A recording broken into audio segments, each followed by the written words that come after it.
Hello everyone, स्वागत करता हूं आपके अपने यूट्यूब चैनल साइंस क्लासेज में। मैं इसके सोनू सिंह आज आपके लिए लेकर आया हूं 12th class Bihar board chemistry का चैप्टर नंबर 2, जिसका नाम है घोल या विलयन। दोस्तों, आज इस पार्ट से रिलेटेड सभी MVVI ऑब्जेक्टिव क्वेश्चन को देखने वाले हैं जो बार बार बिहार बोर्ड परीक्षा में पूछे जाते हैं। इसलिए वीडियो को बिना स्किप किए हुए वीडियो में लास्ट तक बने रहिएगा। और वीडियो का स्टार्ट करने से पहले आप लोगों से एक छोटा सा रिक्वेस्ट है, यदि आप मेरे इस चैनल पर पहली बार हैं तो प्लीज़ चैनल को सब्सक्राइब कर लीजिए और अपने सभी दोस्तों के साथ भी इन सभी वीडियो को शेयर कर दीजिए, क्योंकि इस तरह का वीडियो हर रोज इस चैनल पर लाता रहता हूँ। चलिए आज की वीडियो को शुरू करते हैं। देखिए, ये 12th क्लास का केमिस्ट्री का चैप्टर नंबर 2 है और पाठ का नाम है घोल या विलयन, और इसको इंग्लिश में कहते हैं सॉल्यूशन। देखिए, और अब चलते हैं MVVI ऑब्जेक्टिव क्वेश्चन की ओर। देखिए, आज का फर्स्ट क्वेश्चन क्या है। देखिए, क्वेश्चन नंबर 1 क्या कह रहा है, और आप बता दूं कि जितना भी यहाँ पर क्वेश्चन को कवर किया हूँ वो कभी ना कभी परीक्षाओं में पूछे गए हैं। देखिए, ये फर्स्ट क्वेश्चन कह रहा है कि सामान्य ताप एवं दाब किसी गैस के सामान्य ताप एवं दाब पर किसी गैस के 1 मोल का आयतन होता है। यानी कि सामान्य ताप एवं दाब पर किसी गैस के 1 मोल का आयतन कितना होता है। तो कितना होता है, कितना होता है, 11.2 लीटर होता है, या 22.4 लीटर होता है, या 10.2 लीटर होता है, या 22.8 लीटर होता है। तो सामान्य ताप एवं दाब पर किसी गैस के 1 मोल का आयतन कितना होता है, 22.4 लीटर होता है। और ऑप्शन नंबर क्या हो जाएगा, ऑप्शन नंबर बी करेक्ट हो जाएगा। ऑप्शन नंबर इसका बी करेक्ट हो जाएगा। नेक्स्ट क्वेश्चन देख लेते हैं। क्वेश्चन नंबर 2 क्या कह रहा है, देखिए कि मोलरता को व्यक्त किया जाता है, यानी कि मोलरता को व्यक्त किया जाता है, यानी कि मोलरता का एसआई मात्रक क्या होता है, एसआई यूनिट क्या होता है। तो मोलरता का एसआई यूनिट क्या होता है, क्या ग्राम प्रति लीटर होता है, या लीटर प्रति मोल होता है, या मोल प्रति लीटर होता है, या मोल प्रति 1000 ग्राम होता है। तो मोलरता का एसआई यूनिट क्या होता है। तो इसका राइट आंसर हो जाएगा क्या होता है कि मोल प्रति लीटर होता है। तो मोल प्रति लीटर किस ऑप्शन में है, ऑप्शन नंबर सी में है, ऑप्शन नंबर सी में। इसका राइट आंसर क्या हो जाएगा, ऑप्शन नंबर सी करेक्ट हो जाएगा। नेक्स्ट क्वेश्चन देख लेते हैं। क्वेश्चन नंबर देखिए 3 क्या कह रहा है कि जलीय विलयन का ताप बढ़ने पर, यानी कि जलीय विलयन का, जब हम विलयन का ताप को क्या करते हैं, इंक्रीज करते हैं, बढ़ाते हैं, तो क्या होता है, मोलरता का मान घटता है, या मोलरता में बढ़ोतरी होती है, या मोल फ्रैक्शन घटता है, या इनमें से कोई नहीं। तो देखिए, जलीय विलयन का ताप जब हम बढ़ाते हैं, जब हम जलीय विलयन का ताप को अगर बढ़ाएंगे, इंक्रीज करेंगे, तो मोलरता का मान क्या हो जाएगा, घट जाएगा। क्योंकि विलयन का ताप जो होता है मोलरता के व्युत्क्रमानुपाती होता है, इसी कारण से ये घट जाता है। इसलिए इसका राइट आंसर क्या हो जाएगा, ऑप्शन नंबर ए हो जाएगा राइट आंसर। नेक्स्ट क्वेश्चन देख लेते हैं। क्वेश्चन नंबर देखिए 4 क्या कह रहा है कि निम्न इनमें से कौन अणु संख्या गुणधर्म है। अणु संख्या गुणधर्म, तो ध्यान दीजिए कि अणु संख्या गुणधर्म जो होते हैं कितने होते हैं, 4 होते हैं। कौन कौन होते हैं, तो इसको ध्यान दीजिए कौन कौन होते हैं। एक होता है वाष्प दाब का अपेक्षिक अवनमन होता है, वाष्प दाब का अपेक्षिक अवनमन होता है। एक होता है हिमांक का अवनमन होता है, एक होता है क्वथनांक का उन्नयन होता है, और एक होता है पराशर दाब। 4 को हो गए ना। तो इसमें चारों जो हम बोले हैं उनमें से क्या इस चारों ऑप्शनों में से दिया है, क्या दिया है, पराशर दाब दिया है ना। हम बोले ना कि पराशर दाब एक होता है, तो क्या होता है, पराशर दाब। और बता दूं कि ऐसा क्वेश्चन जो है परीक्षा में बार बार ये पूछे जाता है। ऐसा क्वेश्चन कभी ना कभी परीक्षा में हमेशा ही पूछे जाते हैं। इसलिए इसका राइट आंसर क्या हो जाएगा, डी हो जाएगा। राइट आंसर डी हो जाएगा। नेक्स्ट क्वेश्चन देख लेते हैं। देखिए, वैसा ही क्वेश्चन यहाँ पर दे दिया है कि निम्नलिखित में से कौन अणु संख्या गुणधर्म नहीं है, कौन अणु संख्या गुणधर्म नहीं है। तो जाहिर सी बात है कि देखिए, हिमांक का अवनमन होता है, क्वथनांक का उन्नयन अणु संख्या गुणधर्म है, वाष्प दाब का अपेक्षिक अवनमन जो है अणु संख्या गुणधर्म है। लेकिन प्रकाशिकीय क्रियाशीलता जो है अणु संख्या गुणधर्म नहीं है, क्योंकि उन चारों में से ये तो नहीं होता है। इसलिए इसका राइट आंसर क्या हो जाएगा, राइट आंसर सी हो जाएगा। नेक्स्ट क्वेश्चन देख लेते हैं। क्वेश्चन नंबर देखिए, क्वेश्चन नंबर 6 क्या कह रहा है। क्वेश्चन नंबर 6 देख लीजिए, कह रहा है कि पराशर दाब निम्नलिखित में से किस समीकरण द्वारा व्यक्त किया जाता है। यानी कि पराशर दाब को निम्नलिखित में से किस समीकरण द्वारा हम व्यक्त करते हैं। क्या P बराबर CRT द्वारा, या P बराबर CT बटा में R द्वारा, या P बराबर RC बटा T, या P बराबर RT बाई C। तब देखिए, पराशर दाब को हम सूचित करते हैं क्या, पाई द्वारा भी सूचित करते हैं, ठीक है। तो इसमें तो पाई का जिक्र नहीं किया है। तो देखिए, पराशर दाब को किस समीकरण द्वारा व्यक्त किया जाता है, किस समीकरण द्वारा व्यक्त किया जाता है, P बराबर CRT टी होता है, ठीक है, P बराबर CRT। और इसके अलावा एक और होता है कि पाई भी बराबर NRT भी होता है, ठीक है, ये भी दे देगा तो ये भी सही होगा कि पाई भी बराबर NRT होता है। लेकिन अभी क्या दिया है यहाँ पर कि P बराबर CRT दिया है, क्या दिया है, P बराबर CRT दिया है ना, इसलिए इसका राइट आंसर क्या हो जाएगा, ऑप्शन नंबर ए हो जाएगा, करेक्ट हो जाएगा। नेक्स्ट क्वेश्चन देख लेते हैं। क्वेश्चन नंबर 7 कह रहा है, देखिए कि कह रहा है कि अर्ध परागम झिल्ली से पराशरण क्रिया में निकल जाते हैं, यानी कि अर्ध परागम झिल्ली से पराशरण क्रिया में निकल जाते हैं, यानी किसके अणु जो होते हैं अर्ध परागम झिल्ली द्वारा बाहर निकल पाते हैं, क्या विलेय के अणु या विलाय के अणु, या और ऑप्शन दिया है, देख लीजिए क्या क्या ऑप्शन दिया है, ऑप्शन देख लीजिए क्या है, सी है कि जटिल आयन के अणु या सरल आयन के अणु। तो किसके अणु जो होते हैं, किसके अणु अर्ध परागम में झिल्ली से पराशरण की क्रिया द्वारा निकल जाते हैं, तो किसके अणु निकलते हैं, इसका राइट आंसर हो जाएगा क्या, विलाय के अणु, यानी कि ऑप्शन नंबर बी इसका करेक्ट हो जाएगा, ऑप्शन नंबर बी करेक्ट हो जाएगा। नेक्स्ट क्वेश्चन देख लेते हैं। क्वेश्चन नंबर देखिए 8 कह रहा है, देखिए क्या कह रहा है कि पहाड़ों पर जल का क्वथनांक कम हो जाता है, क्योंकि यानी कि पहाड़ों पर जो होता है जल का क्वथनांक क्यों कम हो जाता है, क्योंकि क्या वहाँ पर वायुमंडलीय दाब कम होता है, या वहाँ ताप कम होता है, या वहाँ दाब अधिक ज़्यादा होता है, या वहाँ हवा ज़्यादा होता है। तो पहाड़ों पर जल का क्वथनांक कम हो जाता है।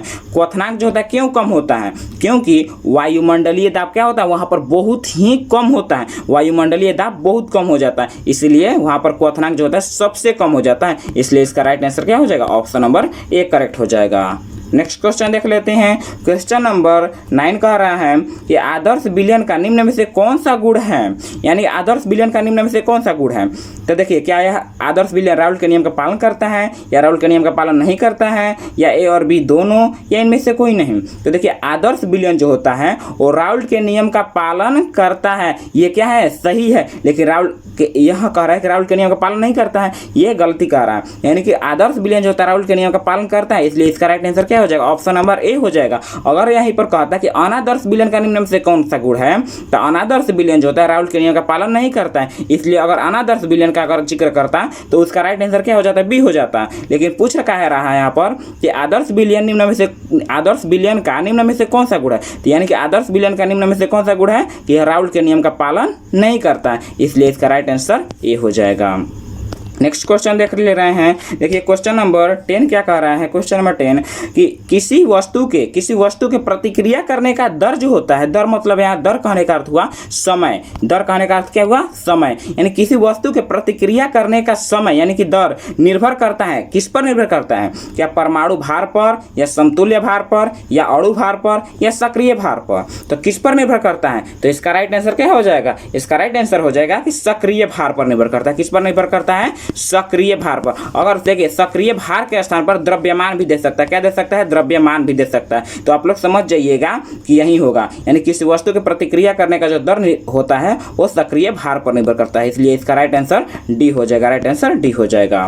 नेक्स्ट क्वेश्चन देख ले रहे हैं। देखिए क्वेश्चन नंबर 11 का कह रहा है कि एक फैराडे विद्युत धारा प्रवाहित करने पर प्राप्त मात्रा बराबर होगी, यानी कि एक फैराडे विद्युत धारा अगर हम प्रवाहित करते हैं तो प्राप्त मात्रा जो किसके बराबर होती है, क्या 1 ग्राम समतुल्य के, या 1 ग्राम मोल के, या विद्युत रासायनिक तुल्यांक के, या आधा ग्राम समतुल्यांक के। तो एक फैराडे विद्युत धारा प्रवाहित करने पर प्राप्त मात्रा जो होती है वो किसके बराबर होती है, तो विद्युत रासायनिक तुल्यांक के बराबर होती है। इसका राइट आंसर सी हो जाएगा, राइट आंसर क्या हो जाएगा, सी हो जाएगा। नेक्स्ट क्वेश्चन देख ले रहे हैं। देखिए क्वेश्चन नंबर 12 क्या कह रहा है कि लीटर बिलियन में विलेय के ग्राम अणुओं की संख्या को कहते हैं, यानी कि लीटर बिलियन में विलेय के ग्राम अणुओं की संख्या को क्या कहते हैं, क्या मोल प्रभाज कहते हैं, या सामान्यता कहते हैं, या मोललता कहते हैं, या मोलरता कहते हैं। तो देखिए लीटर बिलियन अगर कह रहा है तो लीटर बिलियन में विलेय के ग्राम अणुओं की संख्या जो होती है क्या कहलाती है, मोलरता कहलाती है, ठीक है। अगर यही कह देता ग्राम, अगर यहाँ पर लीटर के स्थान पर अगर ग्राम का जिक्र करता तो मोलरता हो जाता, लेकिन यहाँ पर क्या कर रहा है, लीटर कर रहा है, इसलिए इसका राइट आंसर क्या हो जाएगा, डी हो जाएगा, राइट आंसर डी हो जाएगा। नेक्स्ट क्वेश्चन देख ले रहे हैं। देखिए क्वेश्चन नंबर 13 क्या कर रहा है। देखिए क्वेश्चन नंबर 13 थोड़ा जूम कर लेते हैं। देखिए क्वेश्चन नंबर 13 क्या कर रहा है कि निम्नलिखित में से कौन राउल्ट का नियम है, निम्नलिखित में से कौन सा राउल्ट का नियम है। तो देखिए राउल्ट का नियम जो होता है वो होता है P बराबर P0x होता है, ठीक है, P0x। और अगर यहीं कह देता है कि हेनरी का नियम क्या है तो P बराबर KHX। इसमें आप दोनों में कंफ्यूज मत होइएगा, क्योंकि यह जो हुआ सभी मॉडल पेपर में गलती ऑप्शन आंसर को छाप दिया है। अगर देखिए अगर राउल्ट के नियम पर क्या कर दिया है कि मॉडल पेपर में ये दे दिया है, लेकिन ये क्या है, गलती है, ये सही नहीं होगा, क्योंकि राउल्ट का नियम जो होता है वो P बराबर P0x होता है, P बराबर P0x होता है। इसलिए इसका राइट आंसर ए हो जाएगा, राइट आंसर ए होगा, यानी कि राउल्ट का नियम जो होता है P बराबर P0x होता है। नेक्स्ट क्वेश्चन देख ले रहे हैं। देखिए क्वेश्चन नंबर 14 दे दिया ना कि निम्नलिखित में से कौन हेनरी का नियम है। हेनरी का नियम क्या पता है कि हेनरी का नियम जो होता है P बराबर KHX होता है ना, P बराबर KHX होता है। इसलिए इसका राइट आंसर क्या हो जाएगा, सी हो जाएगा, राइट आंसर सी हो जाएगा। नेक्स्ट क्वेश्चन देख ले रहे हैं। क्वेश्चन नंबर 15 क्या कह रहा है कि घोल की अपेक्षा यानी कि घोला की अपेक्षा घोल के हिमांक का मान होता है, यानी घोला की अपेक्षा घोल के हिमांक का मान क्या होता है, क्या ज़्यादा होता है या कम होता है या बराबर होता है या बहुत कम होता है। तो घोला की अपेक्षा घोल के हिमांक का मान क्या होता है, क्या होता है। इसका राइट आंसर हो जाएगा ऑप्शन नंबर बी, यानी कि कम होता है, कम होता है, इसलिए ऑप्शन नंबर बी करेक्ट हो जाएगा। नेक्स्ट क्वेश्चन देख ले रहे हैं। क्वेश्चन नंबर 16 क्या कर रहा है, देखिए 16 कह रहा है कि किसी तनु विलयन के क्वथनांक में उन्नयन होता है, यानी क्वथनांक में उन्नयन। देखिए क्वथनांक के उन्नयन को सूचित करते हैं डेल्टा टीबी द्वारा सूचित करते हैं, ठीक है। तो क्वथनांक के उन्नयन क्या होता है, क्या सांद्रता के समानुपाती होता है या सांद्रता के व्युत्क्रमानुपाती होता है या यूनिवर्सल के समानुपाती होता है या इनमें से कोई नहीं। देखिए क्वथनांक का उन्नयन जो होता है, क्वथनांक के उन्नयन वो सांद्रता के समानुपाती होता है, क्योंकि डेल्टा टीबी जो होता है सीधा समानुपाती होता है किसके, सांद्रता के समानुपाती होता है। इसलिए इसका राइट आंसर क्या हो जाएगा, ऑप्शन नंबर ए हो जाएगा इसका राइट आंसर। नेक्स्ट क्वेश्चन देख रहे हैं। देखिए क्वेश्चन नंबर 17 क्या कर रहा है। देखिए क्वेश्चन नंबर 17 देखिए कह रहा है कि बिलियन में विलेय तथा विलाय के मोल प्रभाज का योग कितना होता है। तो विलेय, तो देखिए विलेय इसको सूचित करते हैं XA प्लस XB पूछ रहा है, इन दोनों का योग कितना होता है। तो कितना होता है, 1 होता है, यानी कि विलेय के मोल प्रभाज और विलाय के मोल प्रभाज का योग कितना होता है, 1 होता है। कितना होता है, 1 होता है। इसलिए इसका राइट आंसर क्या हो जाएगा, सी हो जाएगा, राइट आंसर सी हो जाएगा। नेक्स्ट क्वेश्चन देख ले रहे हैं। क्वेश्चन नंबर 18 कह रहा है कि परासरण दाब को व्यक्त किया जाता है, यानी कि परासरण दाब को किसके द्वारा व्यक्त किया जाता है, क्या डेल्टा के द्वारा या डिग्री सेल्सियस के द्वारा या पाई के द्वारा या इनमें से कोई नहीं। तो परासरण दाब को किसके द्वारा सूचित किया जाता है। अभी फर्स्ट क्वेश्चन में आप लोगों को हम बताए हैं कि परासरण दाब को पाई द्वारा सूचित किया जाता है, किसके द्वारा, पाई द्वारा। इसलिए इसका राइट आंसर क्या हो जाएगा, सी हो जाएगा, राइट आंसर सी हो जाएगा। नेक्स्ट क्वेश्चन देखते हैं। क्वेश्चन नंबर 19 कह रहा है कि इनमें यानी कि निम्न में से ताप द्वारा प्रभावित नहीं होता है, यानी कि वो चारों ऑप्शनों में से वो कौन है जो कि उस पर ताप का प्रभाव नहीं पड़ता है। वो कौन है, क्या नॉर्मलता है या फॉर्मलता है या मोलरता है या मोललता है, यानी कौन है जिस पर ताप का बिल्कुल ही प्रभाव नहीं पड़ता है। तो किस पर नहीं पड़ता है, मोललता पर जो होता है, मोललता पर ताप का प्रभाव नहीं पड़ता है। इसलिए इसका राइट आंसर डी हो जाएगा। अगर देखिए मोललता दिया यहीं पर अगर देता मोल अंश या मोल प्रभाज तो उस पर भी ताप का कोई प्रभाव नहीं पड़ता है, ठीक है। लेकिन यहाँ पर क्या दिया है, मोललता दिया है, इसलिए इसका राइट आंसर डी हो जाएगा। नेक्स्ट क्वेश्चन देख लेते हैं और ये आज का लास्ट क्वेश्चन होने वाला है और उसके बाद एक ऑब्जेक्टिव क्वेश्चन दूंगा जिसका आंसर आप लोग हमें कमेंट सेक्शन में दीजिएगा। देखिए क्वेश्चन नंबर 20 का कह रहा है कि आइसोटोनिक विलयन वे हैं जिनके बराबर होते हैं, क्या बराबर होते हैं, क्या परिसारक दाब या हिमांक या क्वथनांक या इनमें से सभी। यानी कि आइसोटोनिक विलयन वे हैं जिनके बराबर होते हैं, क्या बराबर होते हैं, परिसारक दाब बराबर होते हैं, क्या होते हैं, परिसारक दाब। इसलिए इसका राइट आंसर क्या हो जाएगा, option number A right answer हो जाएगा, ऑप्शन नंबर ए करेक्ट हो जाएगा।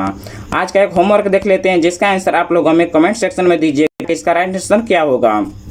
देखिए आदर्श विलयन में मिश्रित होने के कारण अवयव के एंथैल्पी परिवर्तन होता है, क्या शून्य होता है या धनात्मक होता है या ऋणात्मक होता है या इनमें से कोई नहीं। इसका क्या राइट आंसर होगा आप लोग हमें कमेंट सेक्शन में बताइएगा, ठीक है।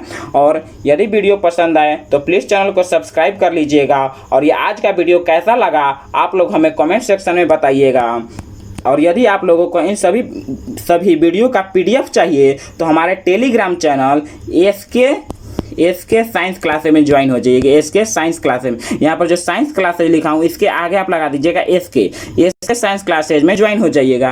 क्योंकि देखिए यहाँ पर सभी का आंसर की भी दे दिया हूँ ताकि आप लोग आसानी से इसका प्रिपरेशन कर सकते हैं। चलिए आज के लिए इतना ही, मिलते हैं अगले वीडियो में। तब तक के लिए पढ़ते रहिए, खुश रहिए, धन्यवाद।